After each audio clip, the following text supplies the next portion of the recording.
مخاطبین از رسانه پشت پرده ماجرای فیلم استاندار سابق یادتونه تیم میگه که منم داشونی رو های گلزار جابجا کرد.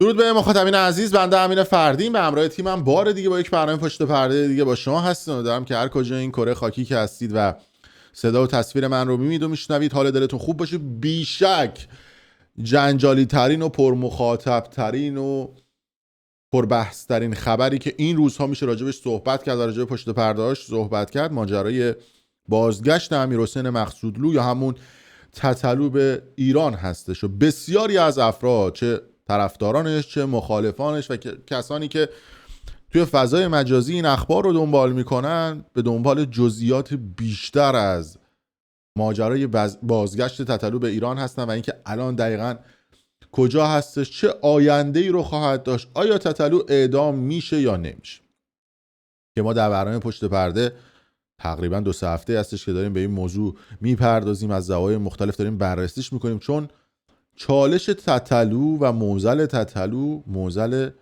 بزرگیه و شاید تتلو خودش شخصی باشه که حالا بشه توی 2-3 قسمت جمعش کرد، اما این تتلوهای آینده‌ان که ممکنه که بیشتر بشن و راجع به اونها ما میخوایم صحبت بکنیم.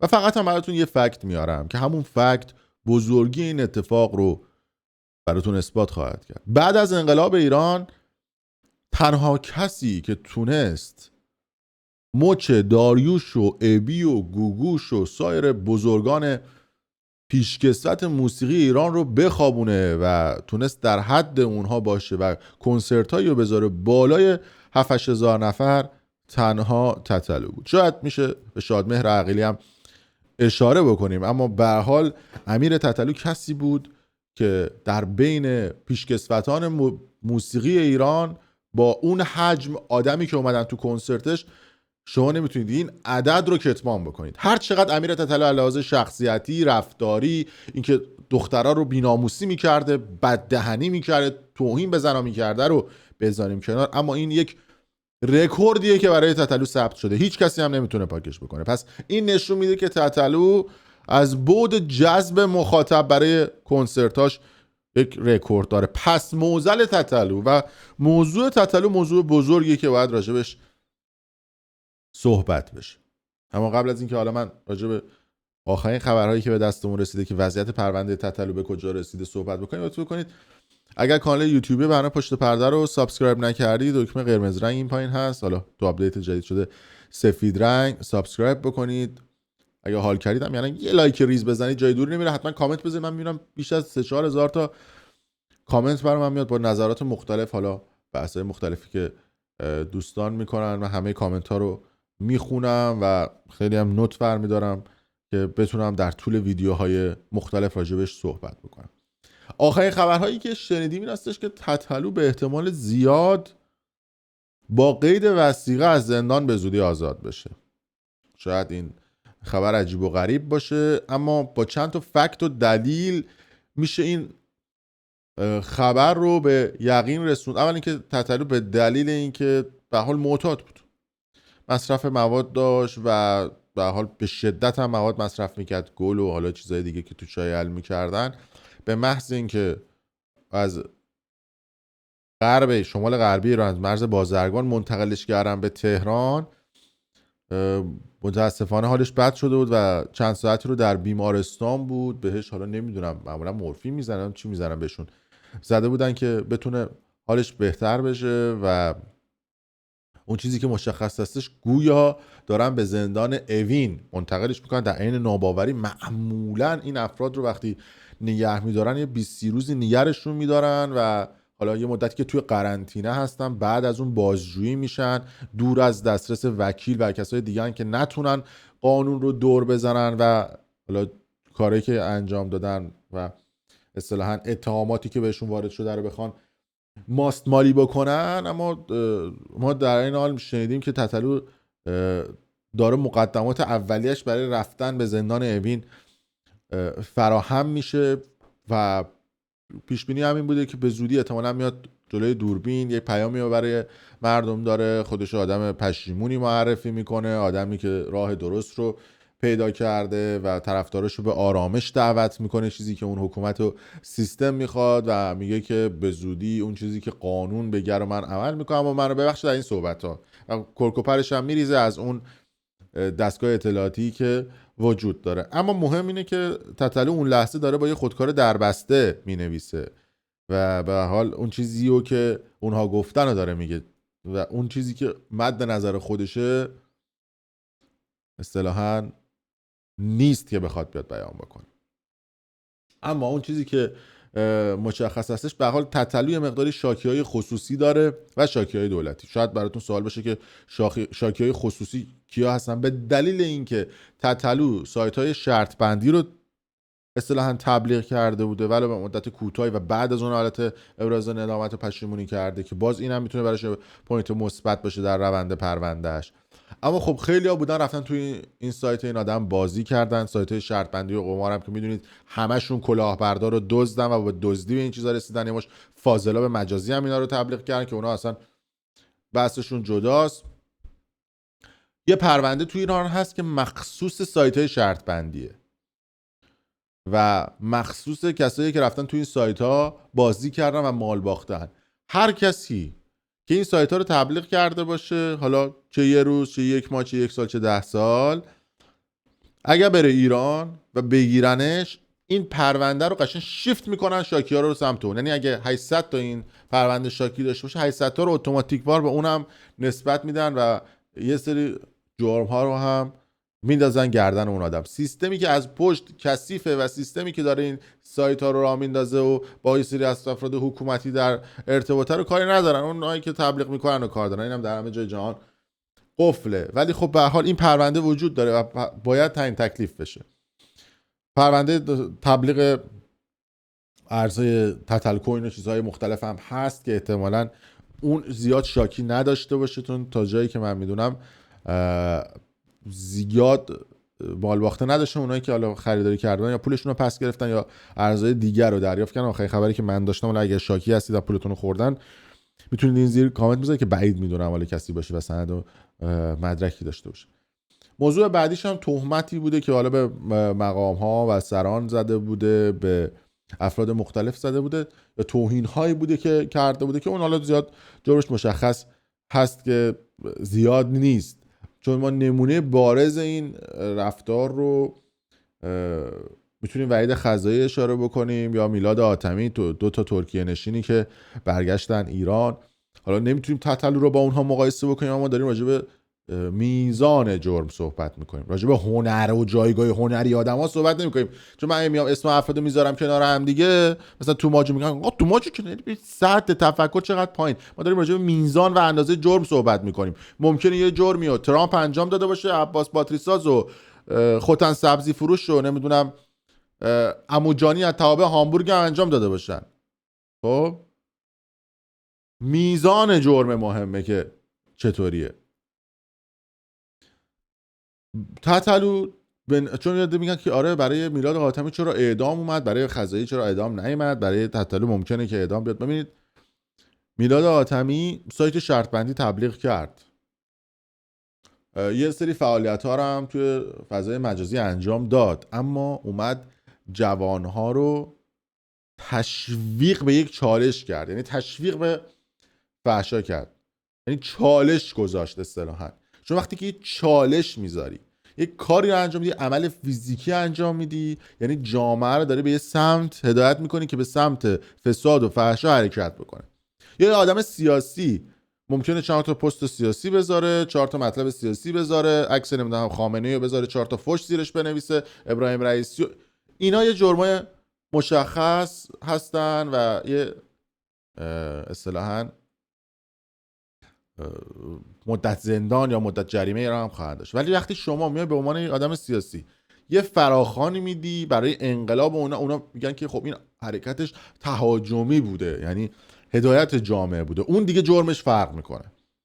برای تتلو هم همینطور. این تتلو اومده فوش داده، تازه یه جایی هم به نفع حکومت صحبت کرده، گفته آقا چرا میریزید تو خیابونا، چرا فلان کارو میکنید شما 2 تا فوش هم به اتفاق با اونا داده. حتی یه جای اومد گفتش که من اصلا خامنه‌ای رو قبول دارم، مثلا فول پاور به قول طرف مالوند. خب نوشته بود اصلا تو پیجش.